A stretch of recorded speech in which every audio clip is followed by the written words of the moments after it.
जैसे ही आप वर्डप्रेस के एडमिन पैनल में एंटर करते हैं तो आपके सामने कुछ इस तरह का डैशबोर्ड आपको देखने को मिलता है। ये एक एडमिन इंटरफेस है जो कि पूरी वेबसाइट के कंट्रोल्स को अपने हाथ में रखता है और अपने वेबसाइट के कंटेंट्स को मैनेज करने की एबिलिटी रखता है। ये पूरा कंटेंट एडमिनिस्ट्रेटर इंटरफेस के तौर पर हम इसे प्रेजेंट करते हैं, इसे बताते हैं।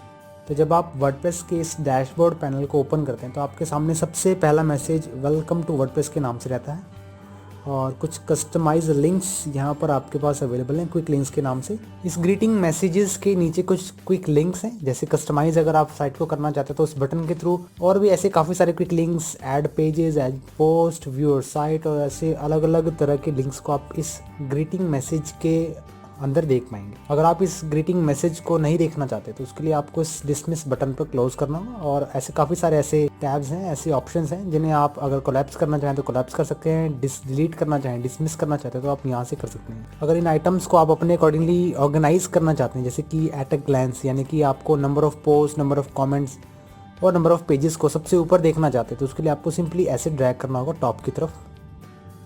यहाँ पे इसे मैं इसे डिसमिस करता हूँ और इसे मैं राइट लेफ्ट कहीं भी मैनेज कर सकता हूँ, क्योंकि वो ग्रीटिंग मैसेज था इसलिए मुझे एडिटिंग की परमिशन नहीं दे रहा था, ड्रैगिंग की परमिशन नहीं दे रहा था। मैं यहाँ से सिंपली ड्रैग एंड ड्रॉप कर सकता हूँ। और अगर आपको कंटेंट बनाने के लिए कुछ स्पेस चाहिए तो आप उसे कोलैप्स भी कर सकते हैं कुछ इस तरह से।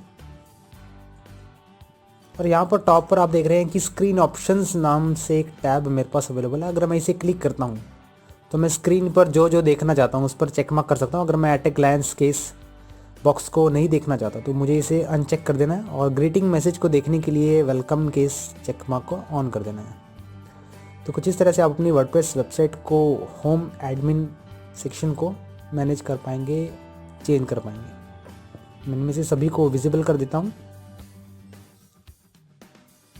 विजिबल करने के बाद स्क्रीन ऑप्शंस को जब मैं ऑफ करता हूँ तो इसके बिल्कुल राइट साइड में मेरे पास एक हेल्प का टैब भी अवेलेबल है।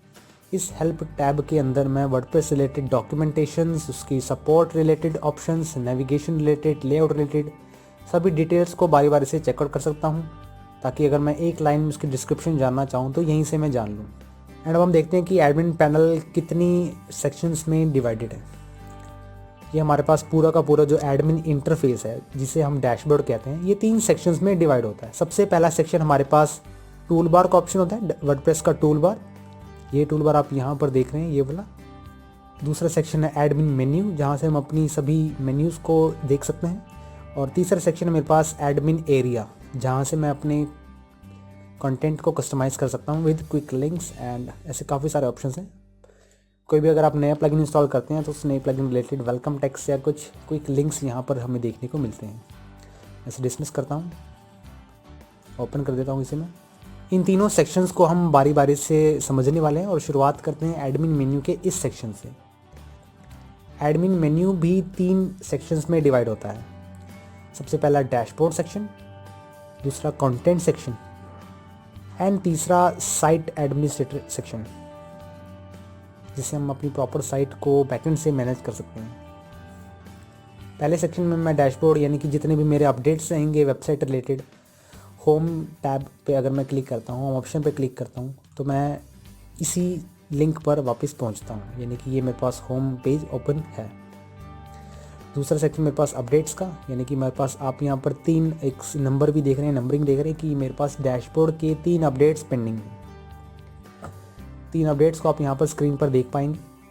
तो इस तरह से आपके पास वर्डप्रेस के अपडेट्स देखने को मिलते हैं, चाहे वह प्लगइन रिलेटेड अपडेट है, चाहे वो थीम रिलेटेड अपडेट है, या वर्डप्रेस रिलेटेड किसी भी तरह का अपडेट आप इस सेक्शन में देख पाएंगे। इसके बाद कंटेंट एरिया, कि मेरे पास अगर वेबसाइट में अगर मैं पोस्ट ऐड ऑन करना चाहता हूँ, मीडिया ऐड ऑन करना चाहता हूँ, पेजेस या कमेंट्स, तो मैं इस सेक्शन से मैनेज कर सकता हूँ। मेरे पास इन चारों कंटेंट मैनेजमेंट सिस्टम सेक्शन है। एंड हमारा लास्ट का जो सेक्शन है वो है साइट एडमिनिस्ट्रेटर सेक्शन। इस सेक्शन से मैं अपनी वेबसाइट की सेटिंग्स को एक्सेस कर पाऊँगा, फिर चाहे वो post related, pages related, backend में प्लगइन्स रिलेटेड या थीम रिलेटेड सेटिंग्स हो। आप यहाँ पर देख रहे हैं कि इस पूरे के पूरे मेन्यू में हमारे पास एक ऑप्शन के अंदर काफ़ी सारे ऑप्शंस अवेलेबल हैं जो कि प्रॉपरली कैटेगराइज किए गए हैं। यानी कि अगर आप कोई भी पोस्ट रिलेटेड सेक्शन है तो आप पोस्ट में देख पाएंगे, जिसमें आप सभी पोस्ट, नई पोस्ट ऐड कैसे करें, कैटेगरीज और टैग्स देख पाएंगे। इस तरह से मीडिया एलिमेंट्स अगर नहीं ऐड करना चाहते हैं तो उसमें 2 ऑप्शंस हैं, पेजेस अगर सभी देखना चाहते हैं और ऐड न्यू अगर नया ऐड करना चाहते हैं तो उसके लिए मेरे पास मेन्यूज़ के अंदर सब मेन्यूज़ में सभी आइटम्स अवेलेबल हैं। अगर आप वर्डप्रेस में काम कर रहे हैं और आपको इस इंटरफेस में कुछ स्पेस की रिक्वायरमेंट है, अपना स्पेस बढ़ाना चाहते हैं, तो उसके लिए आपको कोलैप्स मेन्यू पर क्लिक करना है और आपका स्पेस कुछ इस तरह से इंक्रीज़ हो जाएगा। स्पेस को और भी ज़्यादा इंक्रीज़ करने के लिए आप किसी भी ब्राउज़र में अगर वर्क कर रहे हैं तो आप अपनी कीबोर्ड पर F11 की प्रेस करें, तो आप बॉटम से और टॉप से जो टैब्स हैं उन्हें नहीं देख पाएंगे, और इस पूरी की पूरी विंडो को एग्जिट करने के लिए इस क्रॉस बटन पर क्लिक करें। तो ये थे मेरे पास कुछ सेक्शंस, मैं इसे वापस ओपन करता हूँ। कुछ सेक्शंस जो कि ये डिफाइन करते हैं कि एडमिनिस्ट्रेटर कितने पार्ट्स में डिवाइडेड है, और फ्यूचर के लेक्चर्स में हम ये देखने वाले हैं कि हम किस तरह से वर्डप्रेस को और उसके सेक्शंस को डीपली डिटेल में जान पाते हैं।